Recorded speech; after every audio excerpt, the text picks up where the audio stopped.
Good morning and welcome to Big Bets on Campus Live, presented by BetMGM. This is the Week 9 college football betting preview. I'm Stuckey. Joining me, as always, my Big Bets on Campus podcast co-host Collin Wilson, and of course, our own college football insider, Brett McMurphy. We have a lot to get to today. We'll talk 4 marquee games. We'll give our best bets here shortly. We'll also finish things up with one final best bet after we bring in the universally loved Darren Ravel for a market report. Colin and I will also try to build a 5-team round robin that we'll get into. But first, I do want to remind everyone to make sure that you download the award-winning Action Network app. You can find all of our picks there, in addition to an abundance of data and content for today's slate and beyond.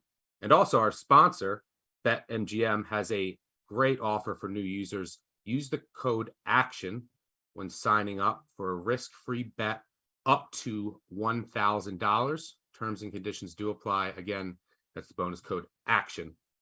All right, let's get right in. Let's get right into it.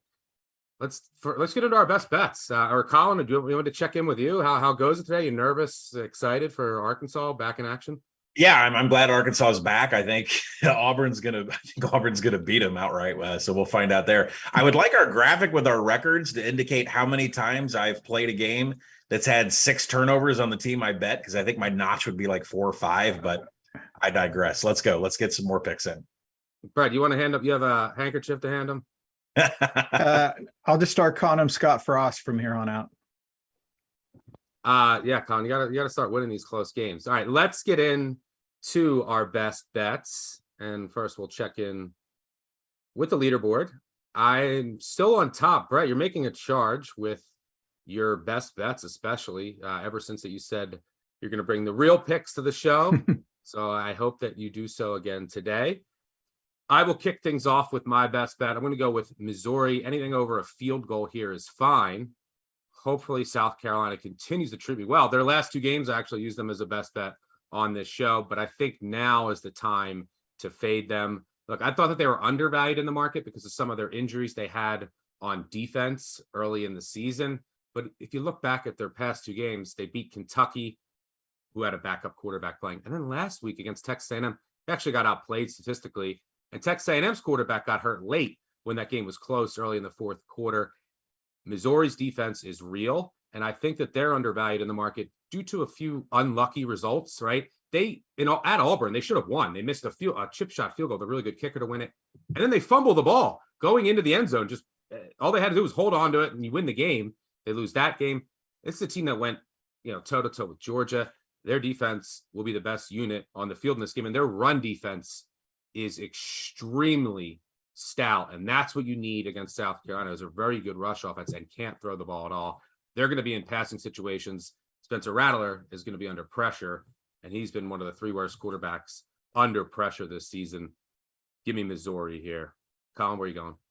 Yeah, I'm going to stay in the SEC. I'm going to go with Texas A&M +2. The number's all over the place. I know there was +3 earlier in the week, but this is the spot of the weekend. Ole Miss is playing their 9th consecutive game, and Texas A&M has not played a home game since September 17th when they beat Miami. And listen, you can tell Ole Miss is fatigued and tired. Their production is just falling across the board. Jackson Dart continues to have turnover-worthy plays. It has increased from his 4% rate throughout the year. It's up over 6% last 2 games. And then Quishon Judkins, their workhorse running back, his yards after contact have now fallen below 3 in the last 2 games. This team is fatigued on defense, and that's just not going to be a good combination going in to Texas A&M. And also, Lane Kiffin made jokes about it this week, but it really bothers him that he lost his defensive coordinator in DJ Durkin to Texas A&M, who's running a different scheme. Like, it's no advantage to Lane Kiffin because they're Texas A&M's running a different scheme than what DJ Durkin ran while he was at Ole Miss. So it's a plus for the Aggies, the fact that the defensive coordinator went up against Lane every day in practice last year. So huge spot for Texas A&M today. Yeah, I also mentioned with the legs and like 9 straight games, and you could see that really take effect in the second half. And for what it's worth, over the past 20 years, out of all active coaches, the most profitable against the spread in the first half is Lane Kiffin. The least profitable in the second half is Lane Kiffin. You saw that last week come out hot against LSU, and then they got shut out in the second half. So I'll also be looking for Texas A&M in the second half if that game is close. Brett, what do you got cooked up for us this week? Yeah, one other real quick thing. There is real hatred there between Jimbo Fisher and Lane Kiffin. Kiffin has been poking A&M about paying their players. Fisher has not been happy about that. So this could be a huge moment for A&M. Stuck, I'm looking at USC's visit to the desert to face Arizona. So how many points has Arizona allowed in 3 of its last 4 games? 49, 49, and yes, 49. 49. Man, that brings up fond memories of Collin's back 9 collapse at Fossil Trace this summer. But I regress. Arizona is top 20 in pace. They're bottom 20 in basically every defensive statistical category you can think of. That doesn't bode well against a USC offense averaging over 40 points a game. Sets up the perfect recipe. It's a huge number. I still like over 75. Arizona USC. Yeah, Cal got 49 on Arizona. You know that's bad. Collin, you can't win a close game on the show, on the golf course. Yeah, thing's gonna break your way. I put the ball in the water 3 times on the 18th hole, and this guy is still making jokes 6 months later. So we'll see if I can get a W today. Yeah. Got to get back out there and get some revenge. All right, let's move on to our first of 4 marquee games that we'll talk about. Start at noon. Ohio State at Penn State. Penn State, 15 and a half point underdog over under 60 and a half. I told you last week, Ohio State fans, we'll finally talk about you. You've been playing nothing but cupcakes and blowing out cupcakes. I like Penn State here first half, +8, +8.5. I think that in order for them to have a shot at covering this game, obviously they could always get in the back door. But I think realistically, in order for them to have a shot at covering this game and maybe somehow pull off the upset, they have to stay close early. They can't let this slip. And, even if Ohio State's just trying to run it late, they might be able to run all over Penn State as Michigan did. There might be a shock to the system here for Ohio State's defense initially. You assume Penn State's going to come out hot. This is their Super Bowl noon kick. And Ohio State just hasn't faced an offense with any legs. So I hope that we get the good Sean Clifford, but I see value in the overall number. And I'm going to side with Penn State in the first half here. Collin, what say you? Yeah, I'm going to take Penn State in this game. There's not that much of an edge in the number, but when you go and look at the Penn State defense, 65 pass breakups this season. And the reason why that's amazing is because nobody in FBS is within 10 of that number. They are absolutely dominating balls that are thrown up in the air. And I don't think people are realizing this, but CJ Stroud's passing numbers are not as great as what they look. I know it's a 28-4 TD to INT ratio, but when you look at his big time throws to turnover worthy plays, it's 13-10. He's making a lot of mistakes. And you say, well, maybe it's the wide receivers. Maybe it's Marvin Harrison that can't get separation. Ohio State's only dropped 3 balls this year. So, this is all on CJ Stroud. So, and now he goes up, which against probably 2 best corner combinations in all of college football. So we're going to see how that plays out. It's going to lead to a running game, much slower game. That gives this number a lot of value there. And then, look out for Penn State's offense and standard downs. James Franklin hinted this week that every season he keeps offensive plays off film before he gets to the Ohio State game. So you're going to expect some trickeration bag that James Franklin's got. He'll be able to pull that out today, and Mike Yurcich will call it in. But the Nittany Lions are top 10 in early downs explosiveness. That's kind of been a weakness for this Ohio State defense a little bit. So look for early downs for Sean Clifford, Singleton, for them to do something that Ohio State's not expecting to get some points up on the board. So give me Penn State. They do enough to cover this game. Yeah, good secondary here to match up with that Ohio State wide receiver core, which isn't fully, Jackson Smith-Njigba is not fully healthy yet. And yeah, I agree with you. James Franklin historically has played Ohio State close. I do think he'll have, a couple of wrinkles here that I think that'll show early in the game where it makes most sense. Another reason for the first half. Brett, you going to make a clean sweep here? I am. That's either good news or the kiss of death. We're only a couple of days from Halloween, and this is only Ohio State's second road game. I don't think they're ready for what awaits them. Ohio State has dominated the series, but surprisingly, it's been competitive. Penn State's lost 5 straight. but none of those games were decided by more than 13 points. We're getting over 2 touchdowns here. And also Ohio State, this is kind of surprising, only 3-11 against the spread against ranked teams.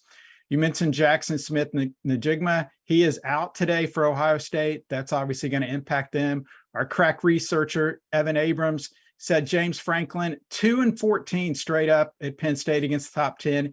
Despite that woeful number by Franklin, I think the Nittany Lions keep it close, keep it within 2 touchdowns. I'll take Penn State plus 15.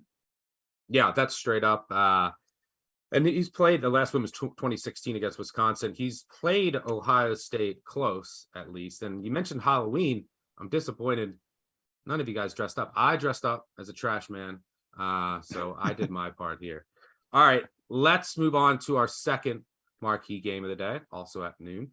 Talk Notre Dame at Syracuse. Syracuse, I think 1.5 point favorite here, over under sitting right around 48. I'll kick things off. I like Notre Dame here. Look, last week, everyone saw Syracuse play Clemson close. Look, they had a defensive touchdown. They won the turnover battle. They really were dominated statistically.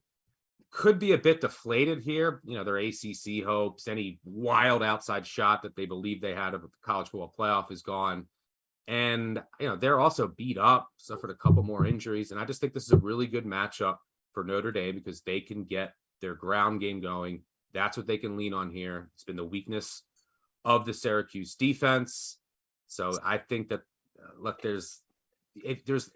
Notre Dame, to be fair, has been a hard nut to crack this year, but they've been really consistent and played really well away from South Bend, right? They hung with Ohio State, dominated UNC. That result looks a lot better now. And, you know, they thoroughly outplayed BYU on a neutral site. So I think Notre Dame goes on the road here and gets this done. Collin? Yeah, I mean, I agree with you. I think Notre Dame is going to score points, so I'm going to take the over in this game.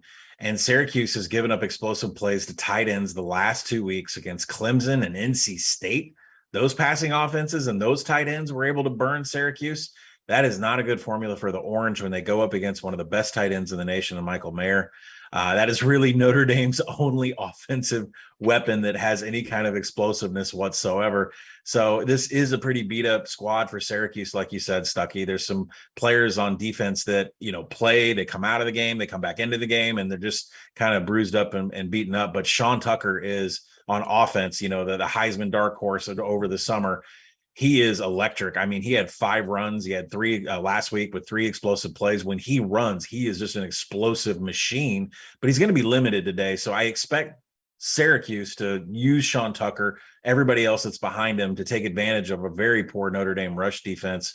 They're mid FBS against the rush and against explosive runs. So I think Sean Tucker is going to have a little bit of help and getting some points up on the board. And Syracuse is the most successful team in the nation in passing downs. So, and it really kind of goes hand in hand, right? Dual threat quarterbacks that can escape the pocket and create first downs, like Hendon Hooker, we're going to talk about. Those teams have wild success in passing downs when they're behind schedule, and Garrett Schrader is one of those guys. So I think this is an over game. Notre Dame's going to do enough to score. You're right. They're better on the road. They have a huge matchup advantage, and Syracuse will try to keep up. Brett, where you going here? Just real quick, anyone cares about Miami and Virginia, just got a text. Jake Garcia expected to start.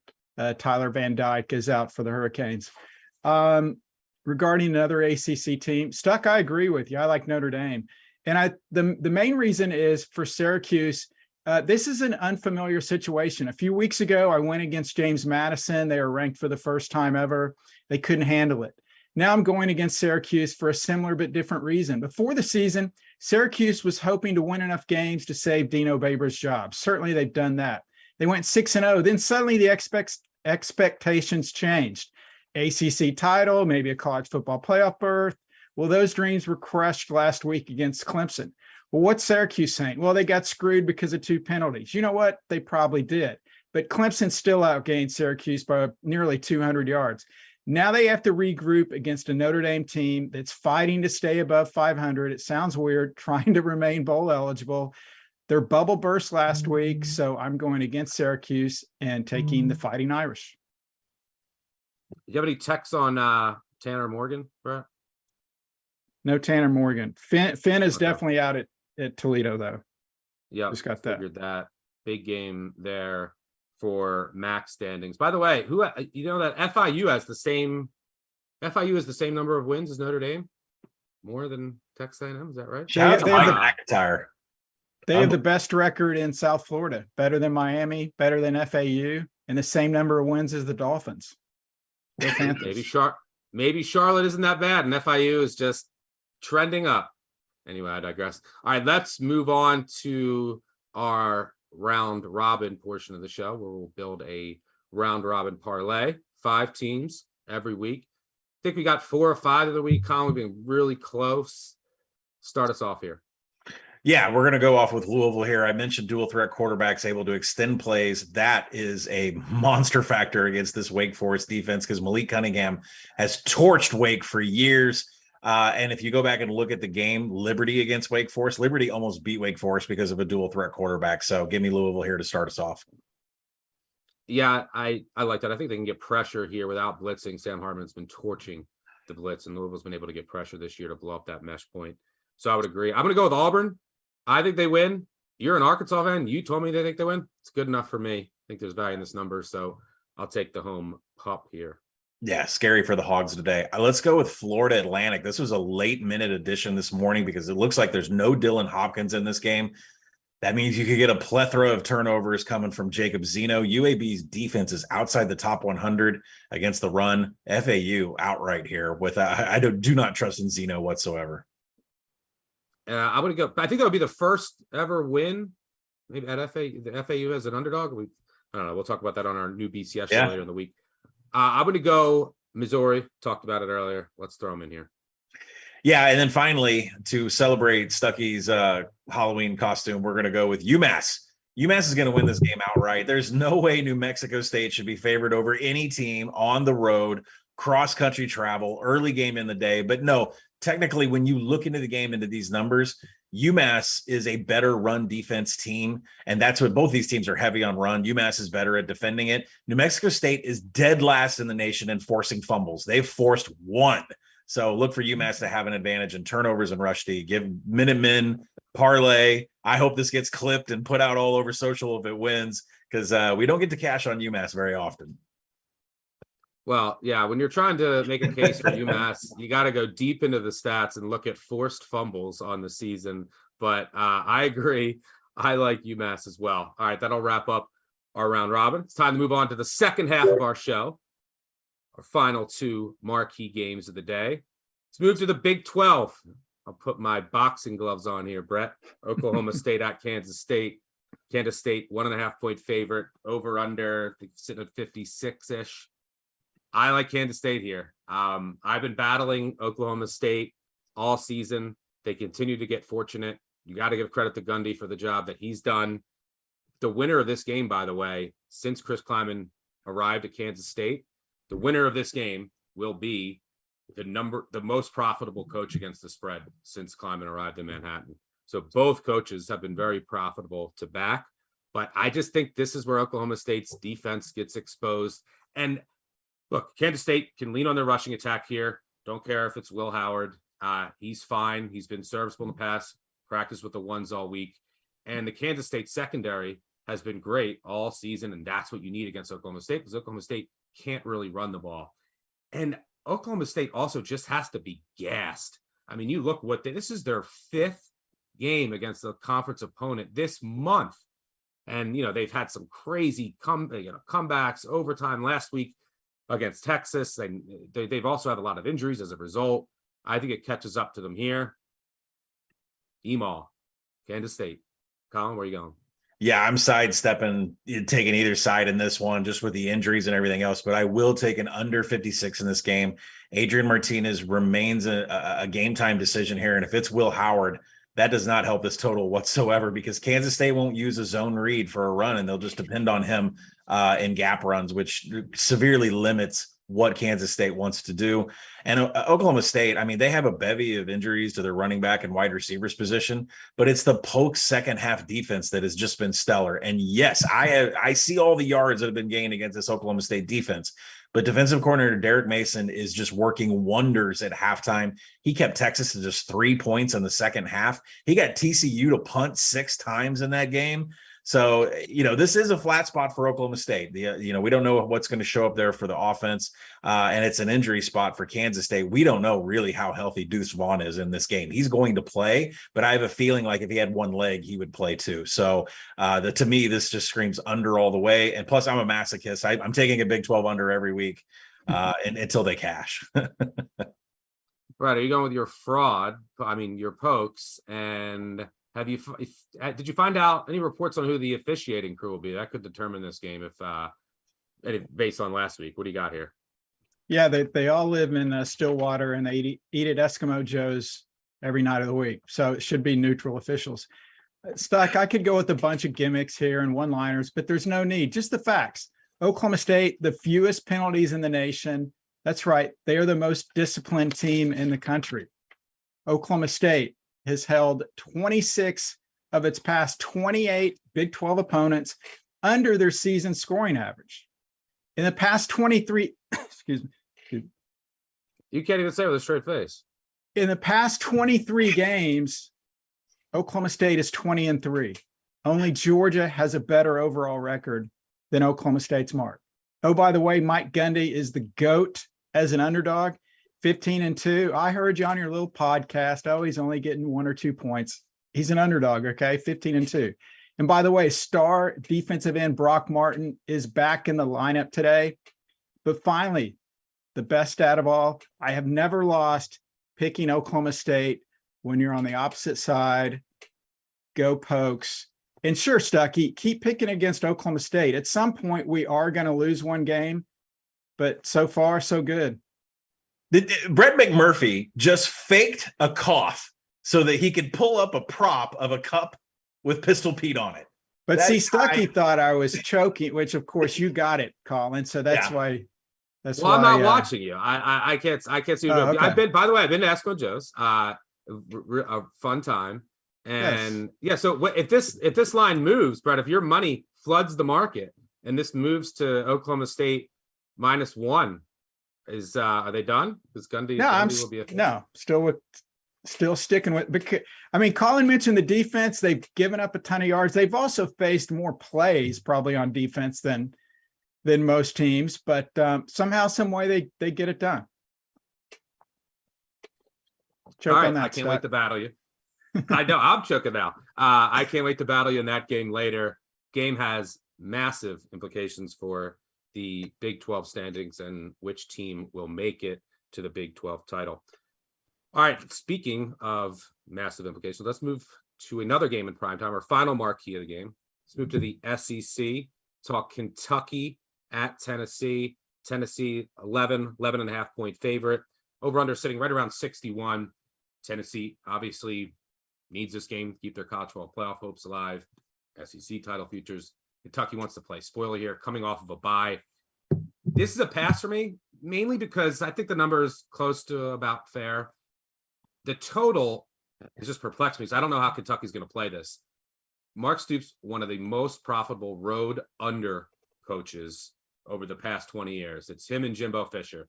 He goes on the road in these SEC games, and he says, let's run the ball, play really slow, take the crowd out of the game, control the clock, limit possessions. We're the inferior team.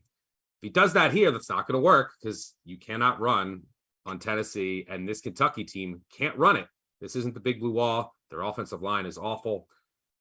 They need to come out here and just fire it all over the field, but I don't know if Stoops will necessarily do that. So I might be dabbling in the total live, depending on how this plays out very early and how Kentucky's approaching this. But I just can't get a handle on how Kentucky's going to play. That probably will determine the spread as well. Collin, what do you say? Yeah, you and I talked about this on the podcast. This is a really tough handicap because of the styles on both sides of the ball for each team. if you're Kentucky's defense, you can sit back and play zone and you can double Jalen Hyatt. You can take away all these options, but you still have to spy on Hendon Hooker, who's going to take off from the pocket and get first downs all day. And as far as the spread goes, like I was comfortable at 14. I was comfortable at 13, but at 11.5, I think there's just not a lot of value in this Kentucky team. Although it is the side because this is still a hellacious over power rating of any power rating in the world of what this number is. And that's just Tennessee football these days. But for Kentucky, you can expect plenty of zone coverage. They're going to double team Jalen Hyatt. They're going to keep Hendon Hooker spied on in the pocket. That's going to limit explosive plays. Whether Kentucky can, they have a top 10 defense when it comes to defensive finishing drives and in the red zone. So whether they can keep Josh Heupel from getting in the end zone remains to be seen here. But this was a shootout last year, and I think Stoops was comfortable with that because he had Wan'Dale Robinson. He doesn't have those offensive weapons at wide receiver anymore, and Will Levis is not running out of the pocket ever, and he's not throwing downfield ever. So if there's no explosiveness coming from Kentucky and they're going to limit explosiveness from Tennessee, that leads to an under here. It's an uncomfortable under, but it's the side that I'm playing here. Oh, by the way, Kentucky is forcing half the scores in the red zone that have come against them have been field goals. They have been great at forcing field goals instead of touchdowns. And if you're going to give me field goals out of this Tennessee offense, I'm taking an under in this game. Colin, yeah, you mentioned the power ratings. Maybe the market is wrong on Tennessee. All they do is keep covering. Brett, what do you got? Yeah, kind of going off what Collin said. I like Kentucky plus 11.5. Tennessee's offense, obviously, we know how great that is, but their pass defense, they have real issues. Bryce Young, he averaged 240 yards passing. He threw for 455 against Tennessee. Jaden Daniels threw for 300, almost 100 yards more than his season average. Anthony Richardson averaged 152 yards passing. He threw for 453.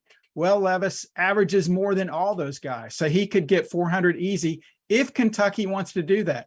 Mark Stoops can slow this down. Kentucky has the nation's 8th best pass efficiency defense. I think they will slow the game down. And yeah, this game will be determined by pass defense. Pass defense, ironically, is Stuckey's strategy on big bets on campus. Pass, pass, pass. Give me Kansas State plus 11.5. Kansas State plus 11.5. I got excited. Kentucky plus 11.5. Or Kansas. I'd take Kansas State plus an 11.5 too. But Kansas State on your mind. That's a meaningful slip right there. All right, let's bring in Darren Ravel, the University of Darren Ravel, our friend, for a little market report. What do you got, Darren? What's going on, Doc? Okay. Most bet games: Ohio State, Penn State, Tennessee, Kentucky, Little Brother, Michigan, Michigan State. Most bet teams by tickets and money: Ohio State minus 15.5, Tennessee minus 12.5, and Syracuse minus 1.5. Okay. Most bet overs, Colin, to your chagrin. I mean, this is obvious. Tennessee, Kentucky. Everyone thinks Tennessee has 40 to 50 points in them now. Ohio State, Penn State, which is an interesting one, and Florida, Georgia. And most bet unders, USC, Arizona. I believe Brett said he liked the Illinois, Nebraska, and Ole Miss, Texas A&M. Surprised that the Iowa Northwestern game is not a most bet under. That's at 37.5. From our Evan Abrams, totals below 40 are 65% to the under since 2018. And just reminding you that Big Bets on Campus is underwritten by BetMGM. You bet $1,000 if you're new to them. It is risk-free. Remember, use ACTION, ACTION, in terms and conditions apply. Stuck? All right, Darren. Yeah, you finally ended your losing streak. You were 0-7. You hit last week with, I think, Iowa first half because I got a defensive touchdown and then got blown out. What do you got this week for a fade? I actually do like the over in the full game of Arizona USC, but I do like the under of 40 for the half. All right, there you have it. Thanks, Darren. As always, good luck with your wagers today. What? I can't hear you. What? You like that? I would lean that way. You're due to go 2-7, and then we'll start fading you again. So we'll see you next week here, same time. But good luck today with all of your wagers. And we have one final order of business before we get out of here. Try to keep the show under a half hour. So let's go one pick, one sentence. It's at the horn, one final bet. I'm going to go UCF here. I think Cincy, a little bit of a paper tiger. Good matchup here for UCF. Give me the Knights at home in the bounce house. Colin? Yeah, Iowa. Ugh, they gave Northwestern gave up 31 points to a backup quarterback in Maryland. They gave up 42 points to a Wisconsin team that scores as much as Iowa does. So for my wife and my best friend and my grandfather and my uncle, let's go Iowa today. Brett, you're going to go Kansas State plus 11.5? What relatives did you not name, Colin? I'm going Michigan State plus 23. Fifth time in the last 35 years, Michigan has been at least a 3 TD favorite against Michigan State. They have not covered in any of those situations. Give me Sparty plus 23. Yeah, agree. Too many points there. All right. Thanks, as always, to Colin, to Brett, and of course, Darren Ravel, and also to our video and audio teams on the back end that do a tremendous job. Thanks to all of you for tuning in. Thanks to our sponsor, BetMGM. Make sure to use that code ACTION when you sign up for risk-free wager up to $1,000. Also, check out the award-winning Action Network app. In addition to the Big Bets on Campus podcast, wherever you listen to podcasts, we'll have a recap episode of the weekend on Monday morning. 959 Bad Beat, if you want to call into the voicemail.